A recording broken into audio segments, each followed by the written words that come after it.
Child, y'all gonna be all up in my business this episode, but it's okay. It's fine. I'm not mad at it. I chose this life, did I not? Yeah.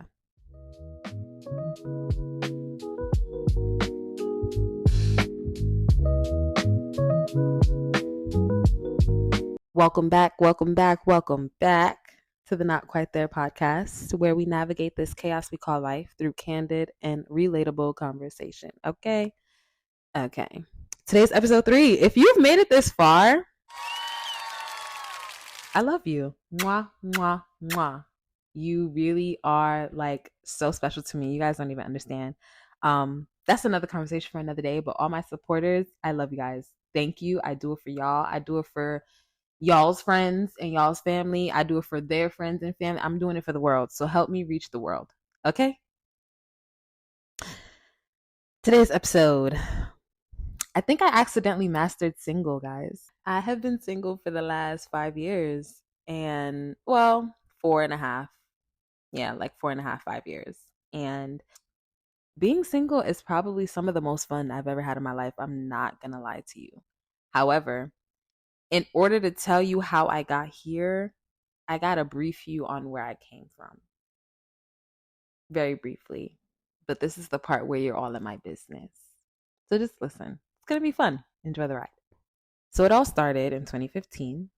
Me and my ex got together Christmas Eve 2015, and we stayed together up until about 2021, 2020, 2021, that time.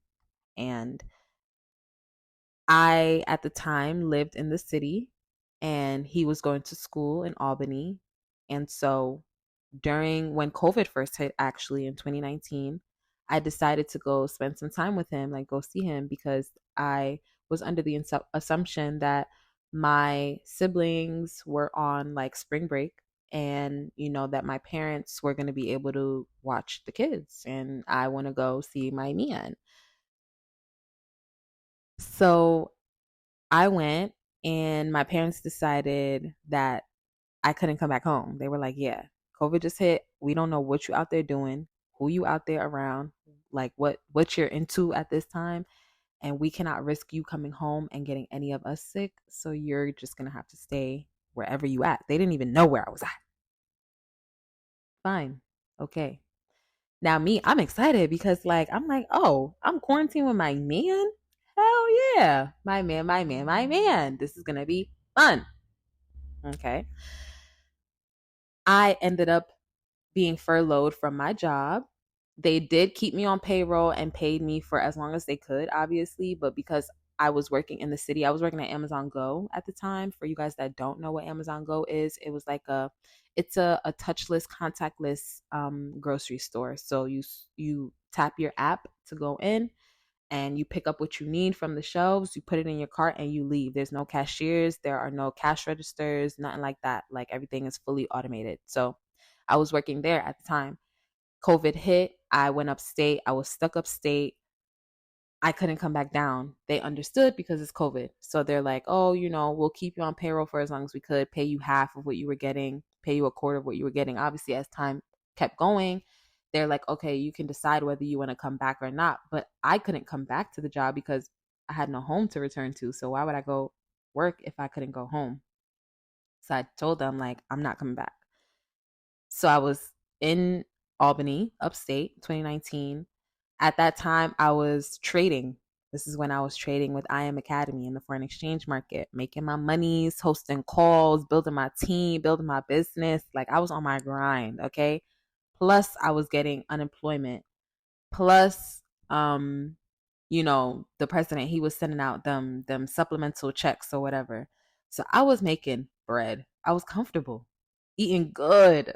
Okay, I was comfortable. Then, we got later down in 2019, and I mean, obviously by that time I was so comfortable, like living on my own, doing my own thing. I came from a home where it was very much like, you do what I say, right? You're under my roof, you follow my rules. Fine, fair, right? But at the time, I was young, 16, 17, 18, 19. Whose rules? You see what I'm saying? So that's kind of how I was living life. So when I was upstate and doing my own thing for so long, even though it was just for like a couple months, maybe 3, 4 months, it felt good. It felt different. It felt like this is what I was looking for. This is what I wanted out of life. Like, this is how I want to operate. This is how I want to move. Later on in 2019, my parents told me like, all right, you actually you can come back home. So I'm like, okay. I go back home. However, the mindset and the perspective that I picked up from living on my own and doing my own thing with my me and my me and my man at the time is stuck with me, and I was carrying those things and operating off of that back home. That wasn't working. Soon after I got kicked out, I left. I moved upstate. I moved upstate, of course, because I'm like, I want to be closer to my man. Like, let me go be with my man. So that was in 2020. And then, like, as soon as I moved out there, things changed. Like, things shifted. I don't know if he got scared. I don't know if things became a little too real. I don't know what happened. For me, it felt like this was the next step for us to develop the relationship and for us to, like, get closer to marriage and, an actual relationship. It wasn't the same for him. And later that year in 2020, while I moved upstate by myself, renting a room, okay, for like $365 a month, renting a room. This is my first time living on my own, but like the whole entire experience, the whole ordeal taught me a lot. But I was living there. I moved up there to be closer to him. He knew that. He knew that. And we broke up. He broke up with me later on that year in 2020. Now, coming from somebody who thought that the relationship was going to take different forms later on down the line, I wasn't prepared for that breakup at all. I was preparing to move on, next steps, ring, baby, all that. That's where I was preparing for, but that's not where he was at. So 2020, I was living upstate. And like I said, at the time, I was trading in the foreign exchange market. So I was making my monies. I was building my business. Like, I had things that I was doing, trying to redefine who I was. So after the breakup, you know, again, I had to redefine me. And before we broke up, we had a conversation. I don't remember verbatim the words that were said in this conversation. I just remember we were driving back to the city from Albany, and I'm in the passenger seat and he's driving. And the conversation just, like, it kind of signaled to me that it was coming to an end. Like I mentioned, things had shifted, energy shifted, intention shifted, like everything just shifted. And then that conversation put it all into perspective. It was basically like along the lines of like, you don't know who you are, and like, you spend a lot of time doing the things that I want to do. We spend a lot of time doing the things that I want to do, and you don't have your own identity, basically. We mentioned like at the time he was in school or looking to go back to school, re-enroll in school, and I was not. And there were like just differences in, I guess, like levels of education, and just a bunch of things started to come into play. That's fine. Again, very much fine. Looking back, I'm like, hey, things needed to happen, right? Certain things did need to happen for other things to happen. And if those things did not happen, I wouldn't be who I am today. So basically, when I was upstate in that room and, trying to redefine and locate who I am again without a relationship, I started journaling. Physical journals, like writing journals. I started audio journaling. I started video journaling. That's when I really started spending a lot of time by myself. I had no choice. I was living up there alone. I I was kicked out of my house at that point. So like me and my family, we were strained, kind of like cut ties at that moment, at that very moment. And I had friends, but all my friends lived in the city. I had just a couple friends upstate, and like very much felt alone, new city. I'm living in a house of strangers, two other girls that I did not know. And it was very, very awkward. But I had to force myself into a place where I had to heal myself, you know? And I just, healing it's not linear. Healing is not linear at all. I'm still healing to this day. I mean, from that situation, obviously, like from the breakup, the relationship, I've healed from that. There are things that have happened to me, to my character, like, certain things that have come out since that relationship that I am still trying to get to the root of, trying to get to the bottom of. And that's okay. Like, it's okay to have something happen to you and for you to still be trying to figure your way through it, as long as you are doing the work. That work is called shadow work, guys.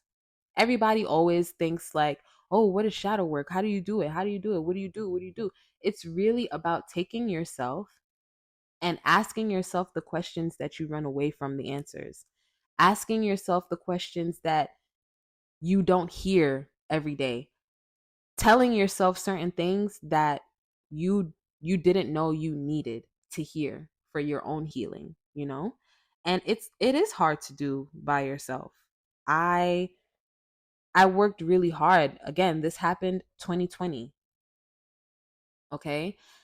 I Between that time and now, I moved out of New York. I went back home actually later that year in 20 later that year in 2020. I moved back home, and then I ended up moving out instead of being kicked out. I moved out into my own apartment out in Jersey for the first time on New Year's Day of 2022. I moved out.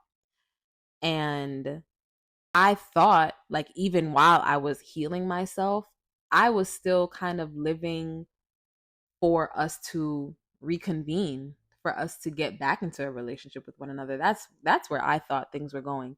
But it did not. And that's okay too. Like, but again, the shadow work is really spending a lot of time by yourself in your own solitude and really trying to find your way around your healing. Like, it doesn't happen overnight. And there are so many like hard parts about healing, especially when you're doing it by yourself. Like, there are a lot of parts about being single that are not talked about nearly enough. Like that period of time where you're healing and you think that you're over it, or you thought that, you're like, okay, I'm past this. Like, I think I'm good. And then something triggers you. And then you're back in a hard place. You're back between a rock and a hard place because you thought you were over it, but you're not. And that's okay too. Like, that's fine. It's gonna happen. Things don't things don't change overnight, bro.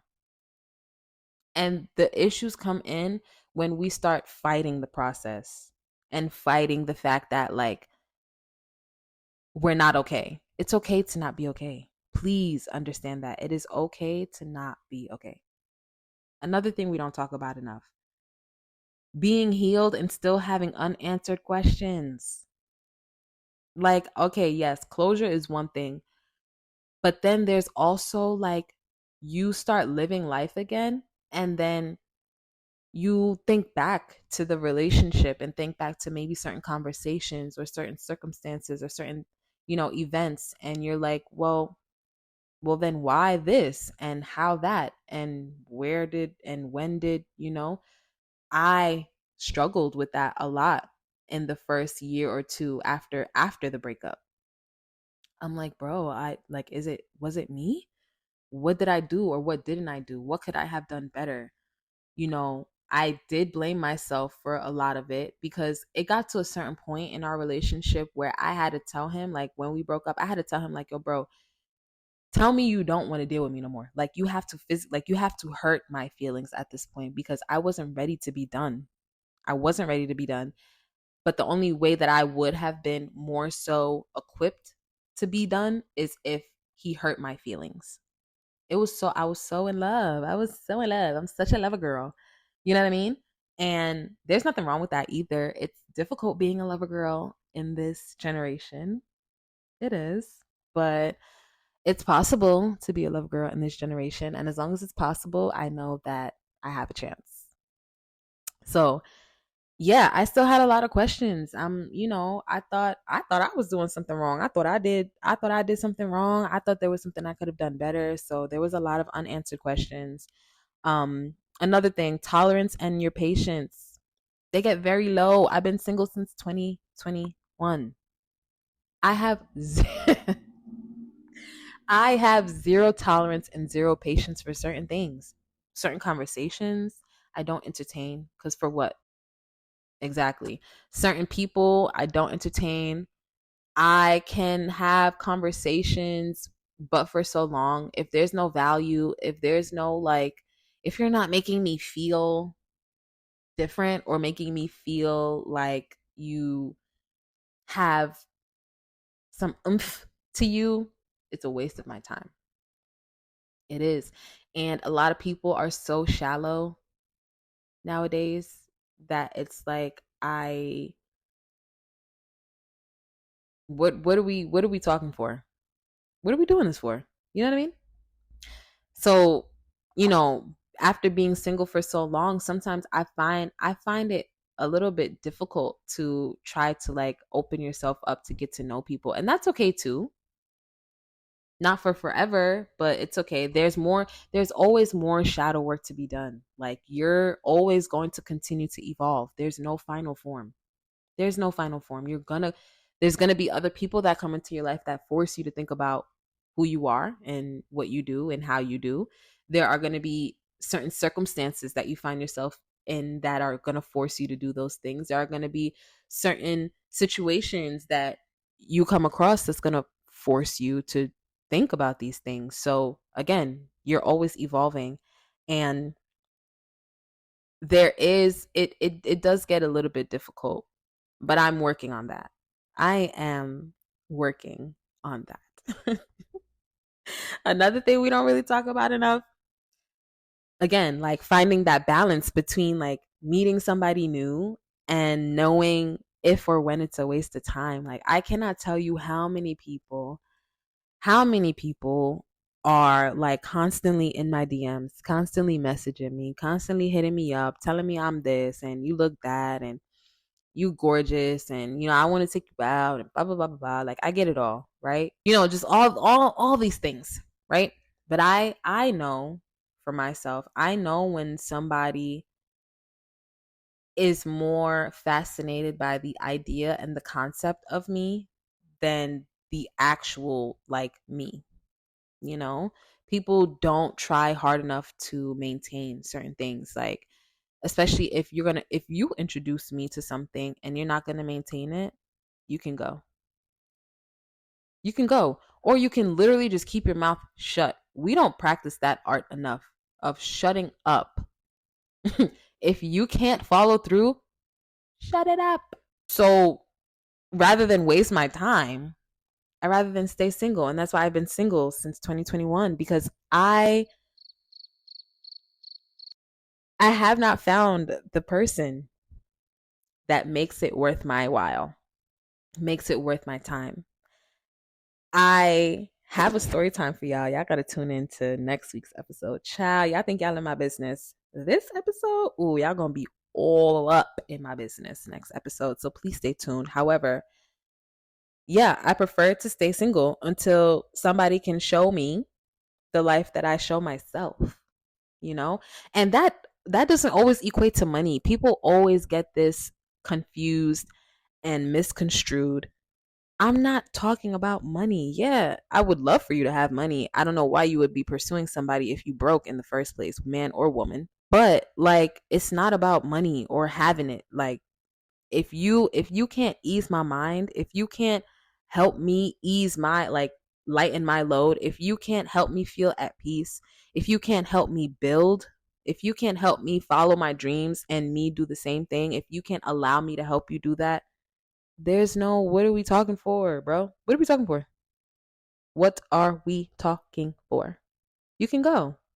And it's unfortunately more often than not that people are not on anything serious. And we, like, as a Generation Z, as Gen Zs, like, we're so damaged, bro. Y'all are so damaged. This generation is so damaged. Everybody is so, like, stuck on the fact that, oh, people are just not good, and women always looking for somebody with money, and they just want to be gold diggers, and women on this, men ain't shit, and this and that and this and that, and like everybody is so stuck playing the blame game. Like, it's so much easier to play the blame game than to sit there and work on yourself and find somebody who's worked on themselves and keep trying to find somebody that's worked on themselves. Like, I know it gets tiring, trust me. That's why I'm still single. It gets tiring. But I've also decided that I'm in a place where I'm done looking. I'm open. If it finds me, it finds me, but I'm not out there searching. For what? Exactly. Another part about being single that I feel like isn't really, like, talked often enough about is navigating lust. Navigating lust and um being abstinent. Right now, I am abstinent. I have been abstinent for the last 2 years. It is a struggle to fight the flesh daily. However, I've also never been like a huge casual sex kind of a gal. Like, if we're not in a relationship, I really don't want you touching me, to be honest. I don't even want to talk to you, let alone have you touch me, if we're not in a relationship. You know what I mean? Like, and I've been that way since as long as I can remember. Like, you can ask people in high school, like, anybody you ask in high school, I was always in a relationship. Why? Because I'm a lover girl. Told you this at the beginning of the video. I'm a lover girl. I rather give all of me to one person and one person only, because there's a lot being exchanged in sexual encounters. Y'all don't understand that part enough. There's too many things being exchanged in sexual encounters for you to just be out there willy-nilly giving it up to everybody. So yes, I've been abstinent for the last 2 years. It gets harder before it gets easier. Trust me, it does. This does not happen overnight. This is not something that I just like decided, you know what, I'm done. No, I decided this, and it at first it wasn't necessarily like a holy thing or a godly thing, and I'm going to be very honest with you, at this point right now it's not. At Even though I'm on this walk with God, I haven't been matured enough to that point. But I'm abstinent right now because I'm not going to be giving nothing to nobody if they can't give me what I'm looking for in return. It's that simple. And honestly, even for a link, y'all don't even work hard enough for that. Y'all really don't. You think let's link is supposed to just, oh my God, he wants to see me. He wants me to open my. No, I am not a chain. I'm not a necklace. I'm not a internet website. Ain't no link, bro. It's none of that. I don't understand where like this free sex culture has come from, where this casual thing that everybody is just indulging, overindulging, and overly going. Y'all are nasty. Y'all are nasty. Like I said, it gets harder before it gets easier. But for me, I've also never been the type of person. I don't watch pornography. I don't. I never really saw the hype in it. Obviously, when you're younger, you get curious, right? So it's not like I've never watched it before. I have seen it before, but it's not a regular thing for me. I don't 12 o'clock midnight hit and I'm nasty, I'm lusty, and I'm looking up. No, I've never been that type of a person. I just haven't. I rather the real thing. I rather the real thing.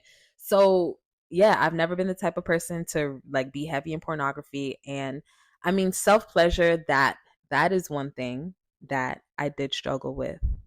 Outside of like pleasure, being pleasured by other people, self pleasure is hard to get over and get past. But what makes it easier is literally like talking to God.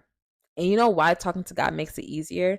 Because you start to realize that once your relationship with God is better, you feel guilty for doing it. Like, you start thinking about God before you get into the moment. I don't know about y'all, but this is how it was for me. I started thinking like, dang, What would God say? Or what would like, what if God was in this room watching me right now? Is this something that, like, is this something that I would want to do? No, absolutely not. Absolutely not. And when you start thinking more like that and you start thinking about it like, well, God wouldn't be pleased if, he walked in and this is what was going on, it gets awkward in the moment and you can't even really pleasure yourself for real. So if you struggle with self pleasure and you want to get over masturbation, think about it like that. Think about awkward things. And I promise you it's gonna suck all that up. You're not gonna want to do nothing with yourself. I promise you. I promise. Bro, it's gotten so bad. I've coined it post nut clarity versus no nut clarity. Like, I can hear colors, child. I can. I can hear colors. And everybody's like post nut, you start realizing things that you didn't realize before. You ever went 6 months, a year and a half, nothing? Come to me and talk to me when you get to that point. Then we could talk about post nut versus no nut clarity. Yeah. But yeah, just walking with God makes those urges and those temptations seem not so major anymore. And you start to realize, like, ooh, okay, maybe I shouldn't do this then. Like, maybe I'm not supposed to be doing this. And you're not. Shame on you. Not playing. No shame, no judgment. You do what you do. I'm just here to help you because I know what it's like to be there. I'm here to help you guys navigate that. Like, it's hard. It's going to get harder before it gets easier, especially if you're somebody that is a heavy casual sex, kind of a person, especially if you're somebody that just, practices sexual freedom. Respect. Again, no judgment. I'm not here to judge you. I am here to let you know about what my journey looked like and where I came from so you know why I am and how I got where I am today. I, again, like I said, have been abstinent for the last 2 years and it's taken a while. But also, one thing that really helped me was staying away from men in general. I don't date like that. The last date that I've been on was January of this year. We went on that date because he hit me on some, you ever went axe throwing? I said, no. He's like, when are you free? I'm free XYZ. He's like, Saturday 6 p.m. is good for you and then we go get ramen after? Yes. Booked. Confirmed. I'll see you there. It's that simple. It literally could be that simple. But y'all just want to link and y'all want to come to somebody's house. Don't and don't let somebody have an apartment, they own an apartment. No, you can't come to my house. No, no, no, no. So, again, the last time I went on a date, I went because he showed effort. Real simple. Real simple. And I decided, because people don't come like that on a regular, that I'm just going to stick to myself. And life has been really peaceful. Me here by myself all day, every day. Very peaceful. And I mean, like, obviously, it would be nice to have a boyfriend. Like I said, I'm a lover girl through and through.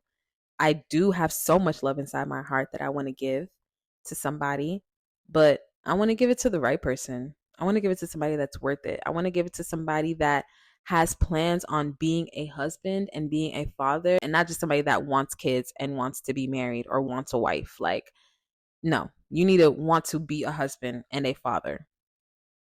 And if you don't run to God, if God is not the helm of your life and inherently going to be the helm of our relationship, then there's nothing for us to talk about. Nothing. And I'm okay with that. I'm very much fine with that. God is protecting me, actually, from all you heathens.